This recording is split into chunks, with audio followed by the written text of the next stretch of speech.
Hello everyone, welcome to our YouTube channel. Today we have prepared multiple choice questions that are based on chapter 3 logic.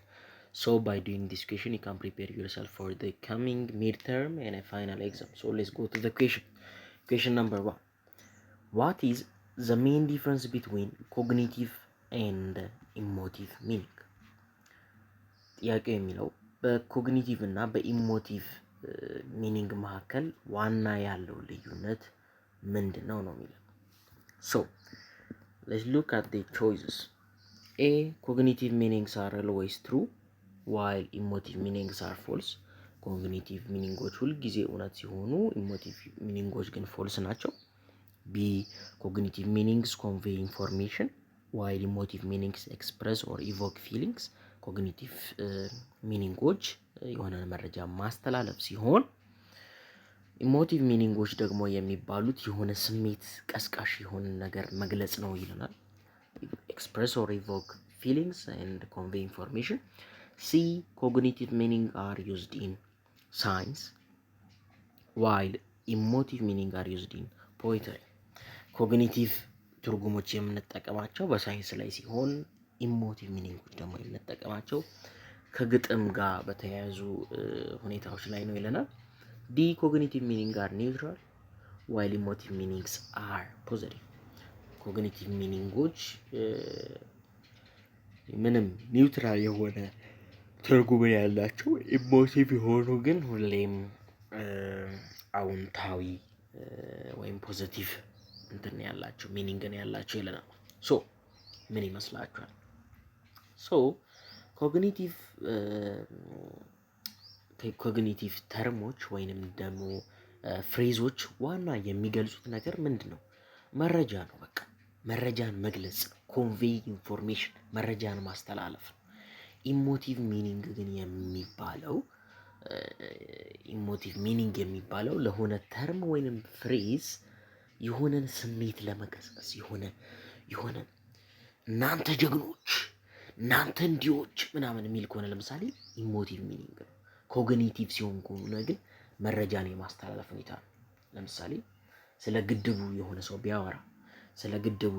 ቢያወራ ስለ ግሬት ሬኔሰንስ ዳም ወይም ታላቁ የኢትዮጵያ ህዳሴ ግድብ የሆነ ሰው ቢያወራ ለምሳሌ ይሄ ማለት የኛ ደማችን ነው ምናምን ቢል it's an emotive meaning.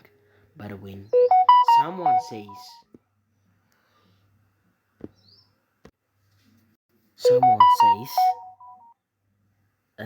the Great Renaissance Dam is one of the biggest investments or the biggest infrastructures in Ethiopia ምናምን ብሎ ቢገልጽ ኢንፎርሜሽን ነው። So the main difference between cognitive and emotive meaning is that cognitive always try to convey some information or transmit some information, while in the contrary, the emotive meanings try to express some feelings.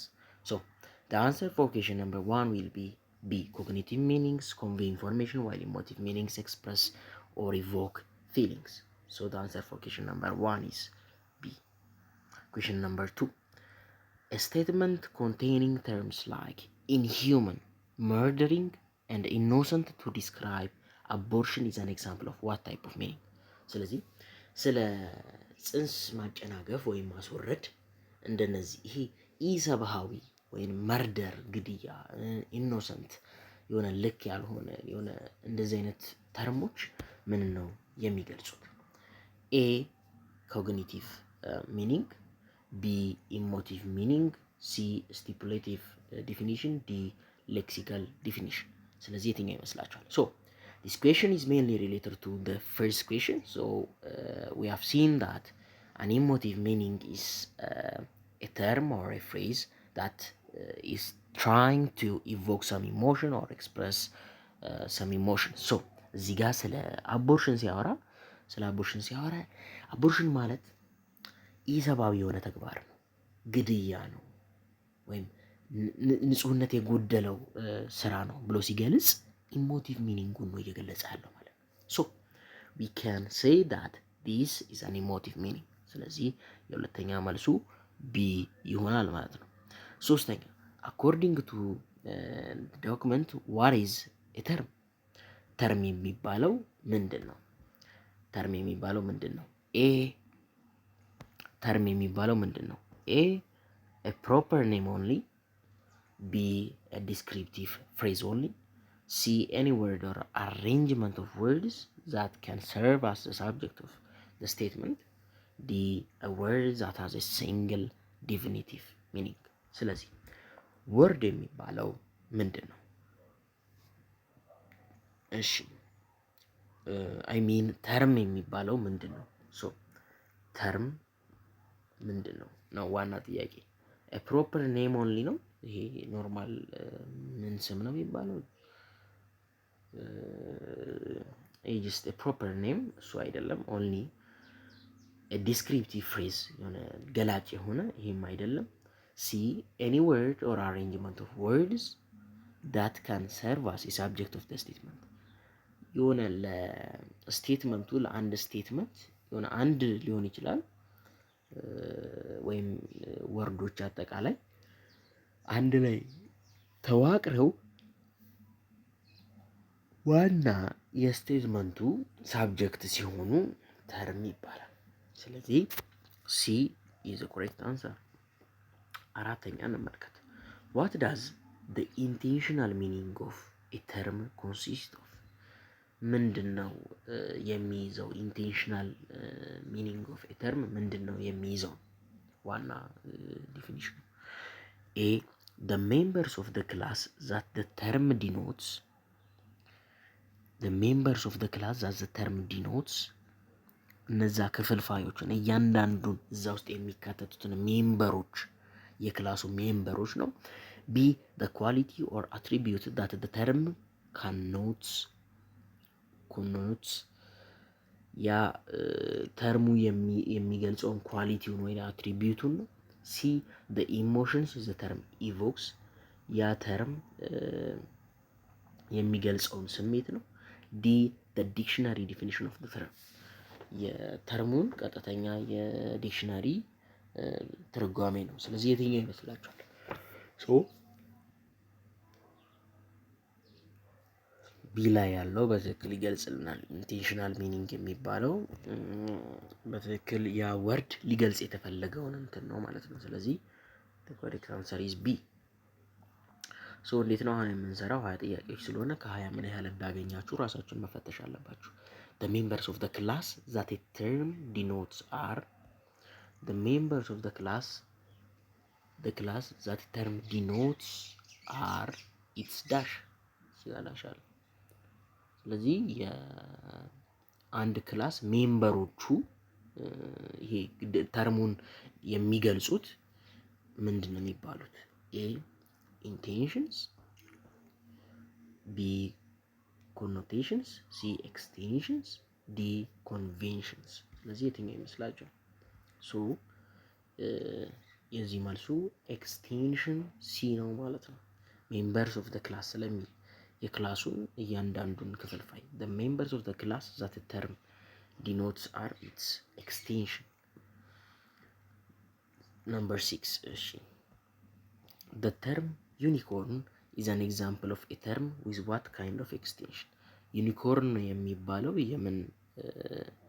የምን ኤክስቴንሽን ምሳሌ ነው?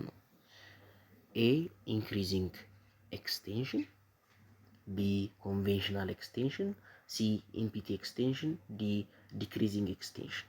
ስለዚህ የትኛው ይመስላችኋል? የዩኒኮርን የሚለው ምሳሌ የየትኛው ኤክስቴንሽን ነው? የየትኛው ኤክስቴንሽን ምሳሌ ነው?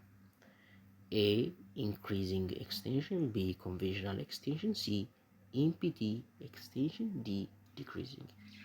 ምንድነው ኢምፒቲ ኤክስቴንሽን ነው የሚገልጸው። ኢምፒቲ ኤክስቴንሽን። So the answer for question number 6 is C። ሰባተኛ which of the following best describes the relationship between intentions and extension? በኢንቴንሽን እና በኤክስቴንሽን መካከል ያለውን ሪሌሽንሽፕ የሚገልጸው የትኛው ነው? ኤ ኤክስቴንሽንስ ዲተርማይን ኢንቴንሽን፣ ኤክስቴንሽን ኢንቴንሽኑን ይገልጻል። ቢ ኢንቴንሽን ኢዝ አንሪሌትድ ቱ ኤክስቴንሽን፣ ኢንቴንሽን እና ኤክስቴንሽን ምንም አይገናኙ ናቸው። ሲ ኢንቴንሽንስ ዲተርማይን ኤክስቴንሽን፣ ኢንቴንሽኖች ኤክስቴንሽኖቹን ይገልጻሉ። ዲ they are two words for the same concept ለተመሳሳይ ኮንሰፕት የምንጠቀማቸው ቃላቶች ናቸው የሚለን ነው። ስለዚህ ያው ይሄ ምንም እንትን አይደለም። የኢንቴንሽኖች ሁልጊዜም ኤክስቴንሽኖቹን ዲተርማይን ያደርጋሉ የሚለው መልስ ነው። ስለዚህ የኢንቴንሽን እና ኤክስቴንሽን ሪሌሽን ያለው እዚህ ላይ ነው ማለት ነው። ስምንተኛ in the series living things animals insect bee በዚህ ሲሪስ ላይ living thing animal insect bee what is the relationship between the relationship of the terms in terms of intention በኢንቴንሽን አንጻር በወርዶቹ መካከል በተርሞቹ መካከል ያለው ሪሌሽን ምንድን ነው? ኤ increasing intention B decreasing intention C increasing extension D decreasing extension ስለዚህ እነዚህ ኢንቴንሽን እና ኤክስቴንሽን ያው በስንት ይከፈላል እያንዳንዳቸው ክፍልፋዮች ምን ምንድነው ዲስክራይብ የሚያደርጉትን የሚለውን ካወቃችሁ በትክክል መመለስ የምትችሉት ተርም ሶ ለዚህኛው ለምሳሌ ሊቪንግ ቲንግ ኢን ጀነራል የሚኖሩ ነገሮች ብሎ ጠቀሰ። ከዛ ምን አለ? እንስሳ አለ። ከዛ ኢንሴክት አለ። ከዛ ቢ አለ ማለት ነው። ስለዚህ ይሄ ምንን ነው የሚገልጸው? ኢንክሪዚንግ ኢንቴንሽንን ነው የሚገልጸው። ኢንክሪዚንግ ኢንቴንሽን ማለት ምን ማለት ነው ስንል የሚገለጹት እንትኖች ተርሞች ከመጀመሪያው በስተቀር ሞር ስፔሲፊክ እየሆኑ ነው የሚሄዱት። በጣም ማለት እንዴት ነው? ከመጀመሪያ በስተቀር አሁን ይሄ ሊቪንግ ቲንግ ጀነራል ነገር ነው። እያንዳንዱን ወደዚህ ስትሄዱ አሁን እዚች ጋር እቺን መመልከት ያስፈልጋል። እቺን ሊቪንግ ቲንግን ትተዋታላችሁ። እሷን ትታችሁ ከሱ ውስጥ አሁን ለምሳሌ ሊቪንግ ቲንግን ትተውና አኒማል ኢንሴክት ቢ ሲል እንዴት ነው? ከዚህ ወደዚህ ሞር ስፔሲፊክ እየሆነ ነው እየሄደ ያለው ስፔሲፊክ እየሆነ ኢንክሪዚንግ ኢንቴንሽን ማለት ያ ነው ማለት ነው። ዘጠነኛ what is the purpose of stipulative definition የስቲፑሌቲቭ ዲፊኒሽን ዋና የስቲፑሌቲቭ እንትኑ ዋና ትርጉሙ ምንድነው? አላማው ምንድነው? የስቲፑሌቲቭ ዲፊኒሽን አላማው ምንድነው ነው የሚለን ኤ to report words exciting meaning in language B to eliminate ambiguity in a word C to assign meaning to a word for the first time D to provide a theoretical picture of an entity ስለዚህ የትኛው ይመስላችኋል? እስቲ አሁን የስቲፑሌቲቭ ዲፊኒሽን ዋና አላማው ምንድነው ነው የሚለን ኤ ላይ የሚለን to report a word existing meaning in a language ከዚህ በፊት የነበረውን የወርዱን ሚኒንግ ለመግለጽ በቋንቋ ላይ ያለውን ምንነት ለመግለጽ ነው። ቢ to eliminate ambiguity in a word በዛ ቃላት ላይ ያለውን አሻሚነት ለመቀነስ ነው። eliminate ambiguity in a word C to assign a meaning to a word for the first time ለመጀመሪያ ጊዜ ለሆነ ወርድ ሚኒንግ ስንሰጥ ነው። D to provide a theoretical picture of an entity ቲዎሪቲካል እንትኑን ቲዎሪውን ለማቅረብ ፕሮቫይድ ለማድረግ to provide a theoretical picture of an entity ነው ይለናል። ስለዚህ የስቲፑሌቲቭ ዲፊኒሽን ዋና ፐርፐዙ ምንድነው ነው የሚለን ስቲፑሌቲቭ ዲፊኒሽን የሚለው በመጀመሪያ ምንድነው የሚለው ስንረዳ ስቲፑሌቲቭ ዲፊኒሽን assign meaning for the first time which means ለመጀመሪያ ጊዜ የሆነ ሚኒንግ መስጠት ነው ለሆነ ወርድ። ስለዚህ ያ ነው ዋና ዓላማው ስቲፑሌቲቭ ዲፊኒሽን nothing else so the answer for question number 9 ምን ይመስላችኋል? ለመጀመሪያ ጊዜ ወርድ ለመስጠት ሲ ነው። it's obvious to assign a meaning to a word for the first time የሚለው መልስ ይሆናል ማለት ነው። ስለዚህ ዘጠነኛ መልሱ ሲ ነው። አስረኛ a lexical definition is also known as dash lexical definition በሌላ እንትኑ ምን ይባላል ነው? A pragmatic definition B dictionary definition C stipulative definition D persuasive definition so what do you think is the correct answer? The correct answer is that the lexical definition of a term is also known as the dictionary definition of the term so B is the correct answer ማለት ነው። ዋይ ቢኮዝ ሌክሲካል ዲፊኒሽን የሚባለው በቃ ከዲክሽነሪ የምናገኘው ዲፊኒሽን ሌክሲካል ዲፊኒሽን ነው የሚባለው ማለት ነው። 11ኛ a word like sound or bank can be interpreted as having two or more distinct meanings. What is this characteristics called? ስለዚህ ሳውንድ ወይንም ባንክ የሚባለው ወርድ የተለያዩ ሁለት ወይም ከዛ በላይ ሚኒንጎች ይኖሩታል። ይሄ ካራክተሪስቲክስ ምን ይባላል? ኤ ቬጉ፣ ቢ ኦብስኪውር፣ ሲ አምቢገስ፣ ዲ ፊገራቲቭ። ስለዚህ የትኛው ይመስላችኋል? አሁን ሳውንድ የሚባሉ ወይንም ሳውንድ ወይንም ባንክ የሚባለው ሁለት ወይም ከዛ በላይ ሚኒንጎች አሉት። ይሄ ምንድን ነው የሚባለው? አምቢጊየስ ነው የሚባለው። አሻሚ ገብቷችኋል አይደለም? አንድን ወርድ ይሄ በአማርኛም በጣም ሲጠብቅና ሲላላ ነው። በአማርኛም ወይንም ደግሞ አንዳንድ ቃላቶችም ሊኖሩ ይችላሉ። ግን ከአንድና ከዛ በላይ እንትን ሲኖረው አምቢጊየስ ወርድ ይባላል። So the answer for question number 11 is C. Question number 12. What is the purpose of precising definition? The precising definition ዓላማው ምንድን ነው? A. To report a word's existing meaning ከዚህ በፊት የነበረውን የቃላቱን ሚኒንግ ሪፖርት ለማድረግ ነው። B. To engender a favorable attitude toward a word. C. To assign a meaning for the first time. D. To reduce the vagueness of the word. So, which one do you think is the answer for question number 12? የፕሪሳይሲንግ ዲፊኒሽን ዋና ዓላማው ምንድን ነው? የፕሪሳይሲንግ ዲፊኒሽን ዋና ዓላማው ምንድን ነው? የወርዱን አሻሚነት ለመቀነስ ነው። ወይንም ደግሞ aims at reducing the vagueness of the word. The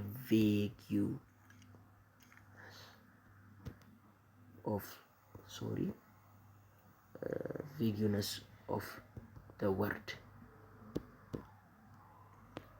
አሻሚነቱን መቀነስ ነው። ስለዚህ ከዚህ ጋር የሚሄደውን መምረጥ ነው። A. To report a word existing meaning. No. To engender favorable attitude. No. ይሄም አይደለም።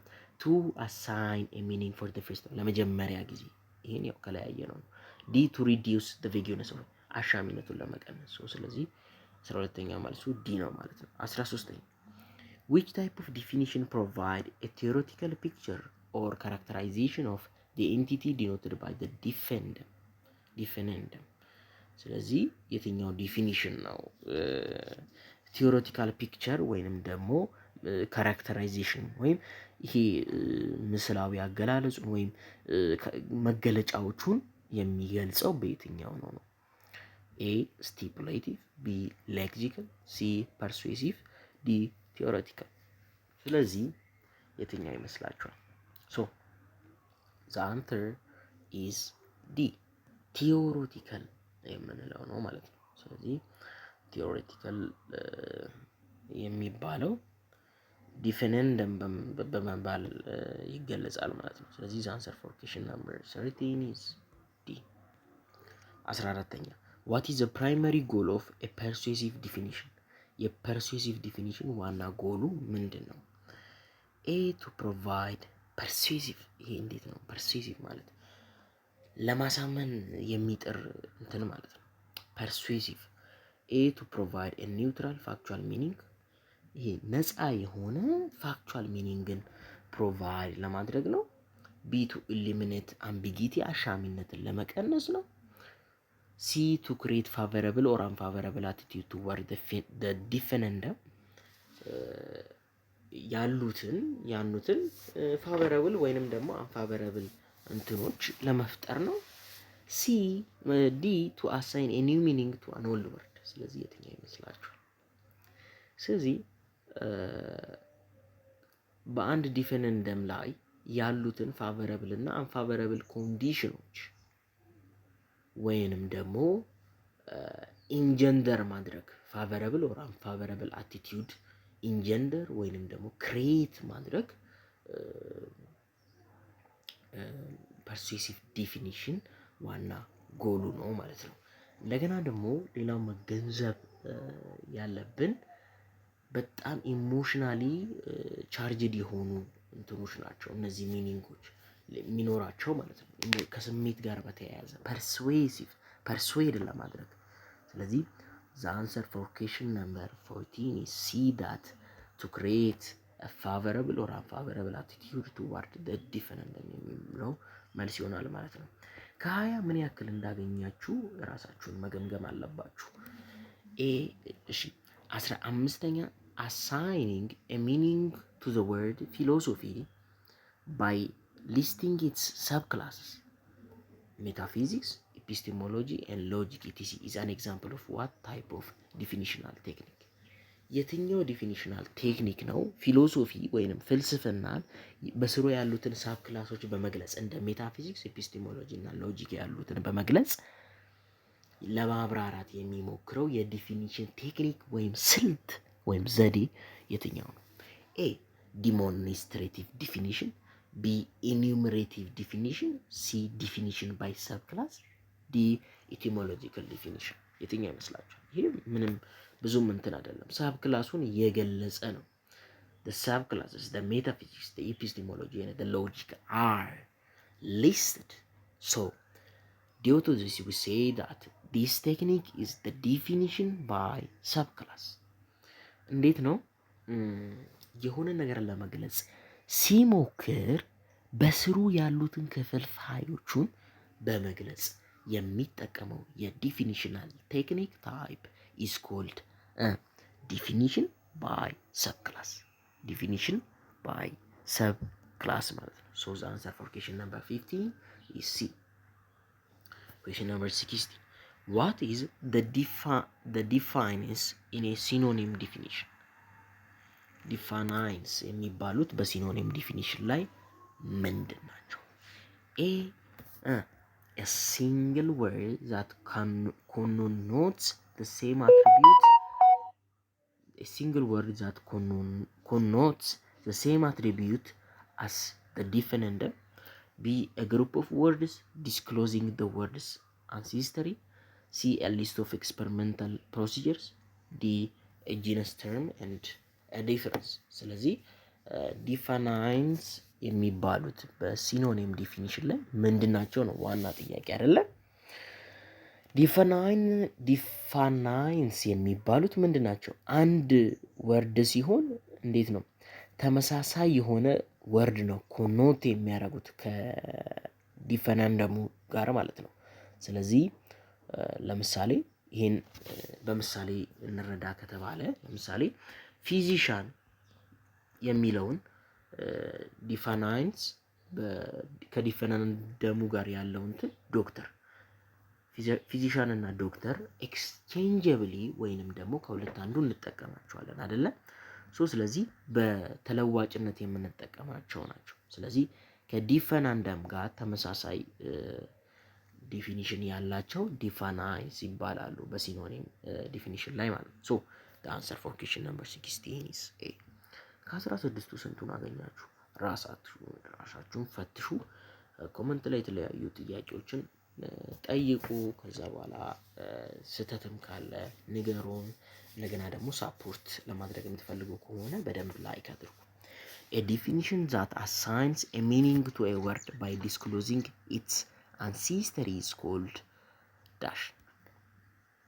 የትኛው የዲፊኒሽን ታይፕ ነው? የሆነ ለሆነ ነገር ዲፊኒሽን ለመስጠት ሲፈልግ አንሲስተሪ ተጠቅሞ ከዚህ በፊት የነበረውን ምን ተጠቅሞ እንትን የሚለው ኤ ኦፕሬሽናል ዲፊኒሽን፣ ቢ ኢቲሞሎጂካል ዲፊኒሽን፣ ሲ ዲሞንስትሬቲቭ ዲፊኒሽን፣ ዲ ዲፊኒሽን ባይ ጂነስ ኤንድ ዲፈረንስ። ስለዚህ የትኛው ይመስላችሁ? ኢቲሞሎጂካል ዲፊኒሽን የሚባለው ምንድን ነው? በአንድን ወርድ በራሱ ቋንቋና በሌላ ቋንቋ ከዚህ በፊት እንዴት ጥቅም ላይ ይውላል የሚለውን ሚኒንግ በመመልከት ዲፋይን ለማድረግ የሚሞክረው ኢቲሞሎጂካል ዲፊኒሽን ይባላል። ለምሳሌ በምሳሌ መረዳት እንሞክራለን።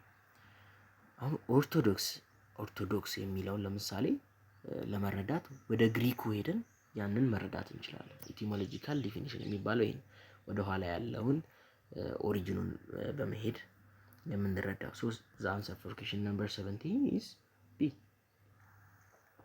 18ኛ ዋት ኢዝ ዘ ሜን ኢረር ኢን ሌክሲካል ዲፊኒሽን? እሺ በዚህ ሌክሲካል ዲፊኒሽን ላይ ዋና ያለው ኢረር ምንድን ነው? ኤ በርድስ ሚንስ ኤ ዋርም ብለድድ አኒማል። በርድ ማለት ዋርም ብለድድ አኒማል ነው ይለናል። ምንድን ነው እዚህ ላይ ያለው ኢረር? ኤ ኢት ኢዝ ቱ ናሮ በጣም የጠበበ ነው። ቢ ኢት ኢዝ ቱ ብሮድ በጣም ሰፊ ነው። ሲ ኢት ኢዝ ሰርኩላር ነው ራሱን ዞሮ። ዲ ኢት ኢዝ ኔጌቲቭ የሆነ እንትን ነው የሚሰጠን። ስለዚህ በርድ ሚንስ ዋርም ብለድድ አኒማል ደማቸው የፈላ እንስሳዎች ናቸው። ይሄ ለበርድ ያለውን እንትን አስቡት። ለበርድ ያለውን ዲፊኒሽን አሁን በርድን እንዲህ ብለን ብንገልጽ ምን አይነት ኢረር ነው የሚኖረው? በጣም ሰፊ ነው፣ በጣም ጠባብ ነው፣ ሰርኩላር ነው ወይስ ኔጌቲቭ? የትኛው ይመስላል? በጣም ሰፊ ነው። ዋርም ብለድድ ብለን በርድን ለመግለጽ ትንሽ ሰፋ ይላል። ሶ ኢት ኢዝ ቱ ብሮድ። ሶ ዘ አንሰር ፎር ኩዌስችን ነምበር 18 ኢዝ ቢ። which rule for lexical definition does the example silence means the state of being silent violate? የትኛው የሌክሲካል ዲፊኒሽን ህግ ነው ሳይለንስ የሚለውን ትርጉም ሳይለንት ብሎ ቫዮሌት የሚያደርገው? የትኛውን ህግ ነው ሳይለንስ የሚለውን ሳይለንት ብለን ዲፋይን ብናደርግ የትኛውን የሌክሲካል ዲፊኒሽን ህግ ነው የሚጥሰው? which rule for lexical definition does the example silence means that a state of being silent violate? A the rule against being too broad በጣም ሰፊ የመሆኑን ህግ ነው የሚጥሰው። the rule against being too narrow, the rule against being circular, or the rule against being negative? So which one do you think is the answer for question number 19? so ሳይለንስ የሚለውን ለምሳሌ ሳይለንስ ማለት ምን ማለት ነው ብሎ የሆነ ሰው ሲጠይቃችሁ ያው ሳይለንስ ማለትማ ሳይለንት ማለት ነው። ጸጥታ የሚለውን ምንድነው ጸጥታ ቢላችሁ የሆነ ሰው ዝምታ፣ ጸጥታ ማለት ጸጥታ ወይም ዝምታ ብሎ ቢገልጽላችሁ ምንም ዲፋይን አላረገ፣ ዞሮ ራሱን ነው እየገለጸለት። this is called a circular rule ነው የተጣሰው። ራሱን ነው በሳይለንስ እና በሳይለንት መካከል ያለውን በደንብ እንዳይጠፋችሁ እስቲ ጥያቄ ይሄና ይሄ ተመሳሳይ እንትን ያላቸው፣ ስለዚህ ምንም የሚያለያያቸው ነገር የለም ማለት ነው። ስለዚህ the rule against being circular the rule against being circular የሚለው በትክክል ይገልጻል። 19ኛ መልሱ ሲሆናል ማለት ነው። 20ኛ what kind of language should be avoided in a proper lexical definition?